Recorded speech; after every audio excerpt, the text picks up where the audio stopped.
پخوانی جمهور رئیس حامد کرزي په تعلیمي او فرهنګي چارو کې مستحقو افغانانو ته د خدمت او دغه چارو د پیاوړتیا په خاطر یو بنسټ جوړ کړ.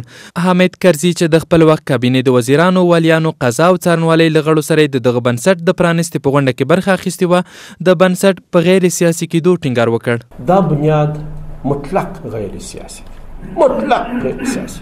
دا بنیاد صرف د افغانستان د ځوانانو د روزلو لپاره دی. په دې چې زموږ درد، د دې خاورې درد د تعلیم او لوړ تحصیلاتو د نبوت څخه دی. دا چې نن موږ د یو معمولي علاج لپاره خارج ته ځغلو، دا چې موږ پردو ته احتیاج، دا چې موږ د بل په معاش ګزاره کوو، دلیل یې دا دی چې موږ تعلیم یافته نه یو. هغه پوهه چې باید ویې لرو نه یې لرو. ښاغلی کرزی وایي هغه وخت چې دی د جمهوري ریاست په وروستۍ دوره کې و، د همداسې یو بنسټ د جوړېدو وړاندیز ورته شوی و چې په هیواد کې د لوستو کسانو سره مرستندوی واوسي.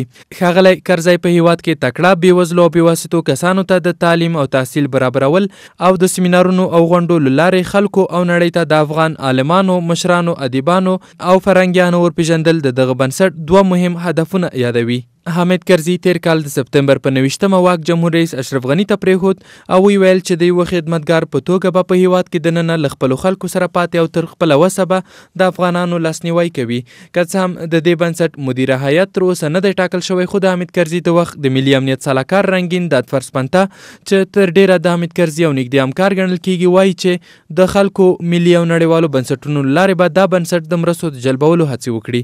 هغه وایي چې ځینو هیوادونو د هیواد دننه یو شمېر پوهنتونونو او سوداګرو ورسره د مرستو او بورسونو ژمنې کړي دي. د کابل د یو شمېر لیسو زده کوونکي وایي په اوسنیو حالاتو کې دوی همدا شان مرستو ته په تمه دي تر څو له هیواده وتو ته اړ نه شي. که پخوانی رئیس جمهور وي که نننی رئیس جمهور، دا کومه خبره نه ده. خبره دا ده چې کوم شخص په کوم توګه دغه کار پیلوي او څنګه دغه کار عملوي. دا خو یوازې خبره ده چې هر څوک وایي چې زه کار کوم په ځوانانو باندې، په وزګاري باندې، په بل باندې. د حامد کرزي بنسټ په هیواد کې لومړی بنسټ نه دی، بلکې په افغانستان کې د پخوانیو جمهور رئیسانو او ځینو قمندانانو په نامه ډیر بنسټونه فعال دي. که څه هم له څو کلونو راهیسې له یو شمېر داسې بنسټونو له فعالیتونو خلک ښې خاطرې نه لري، خو ټینګار کوي هغه څه چې د پوهنې بهیر د حامد کرزي په دوره کې پرمختګ وکړ، د دې بنسټ له لارې هم دا هدف په عمل کې ثابت وساتل شي.